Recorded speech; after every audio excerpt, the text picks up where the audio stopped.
So back a few months ago, the government first mentioned about downsizing, and we heard it in the UK that they want to basically take old. But this is basically what they want to do: take old people's houses away from them because you're too old. You don't deserve it. Even though I know old people in Cavan that built their house, like they live in, back in the 80s, back in the 70s when they were younger, and they built it by their own hands and paid for it.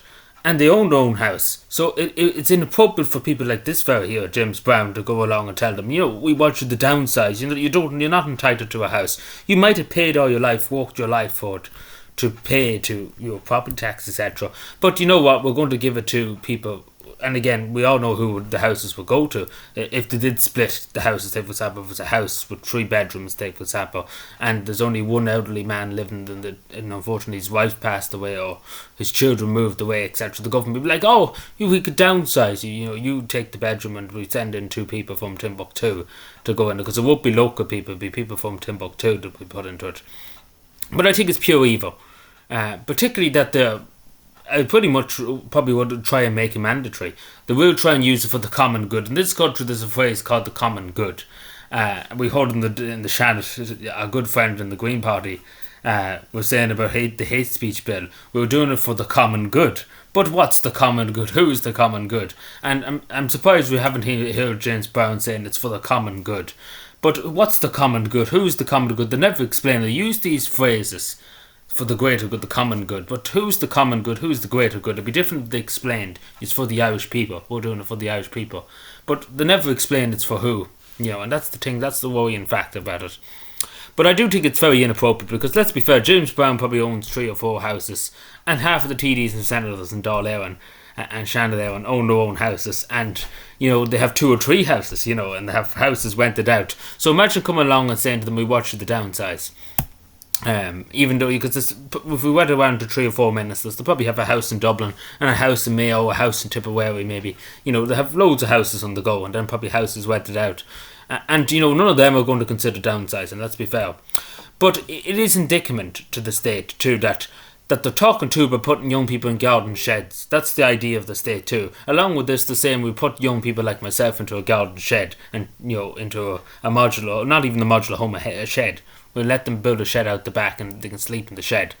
But it won't solve the problem, because it doesn't matter really at the end of the day, because the state really has no, especially if you own your property, the state has no right. And this is the worrying trend, and we see it in the World Economic Forum, etc., etc. You own nothing and be happy about it. And again, the government, Sinn Féin, the majority of parties don't believe in private property. So the government can say, and again, there's such a thing as internal domain, I suppose you could call it, where the government can seize, say for example, if a field of land for a motorway, etc., they can do it on the intimate domain. That's the word to use particularly. The government can do that. They can say, yeah, this field belongs to us now because intimate, but they obviously have to compensate you, etc. But I'm worried about this because they use the phrase the common good, and that's what they wanted to put in the hate speech, but the common good, but it could be abused in many hundred different ways. So they could say, yeah, your property is we're taking your property now because it's too big for this elderly person that's 80. You worked all your life to pay for it, but we're coming along now and we're taking it off you and we're going to give it to some other people that we don't know anything about. Because that's what could happen. Because again, you couldn't trust them. You couldn't trust these people that have the best intentions. And I, as a young person, I never seen one of them ever say to me, we're going to look after. We're going to try and make sure you're looked after. You get a house. You get somewhere in life. Not a hope. Never heard of it. It's all fucking bollocks. You hear it every time there's an election. But I never would seen any of my TDs or councillors or whoever come up to me and say, we're going to look after you. You're a young Irish person. We're going to try and look after you. Make sure you have a good life. Not a hope. Everybody else to do it, but if you're Paddy or Mary, they don't care less. But we shouldn't allow this, and particularly if it is turned into a government scheme, it should be obviously voluntary. If an elderly person wants to do it, of course they should be able to do it. But I don't think this is right, to be told, especially if somebody owns their own house. It's not right to try and encourage them.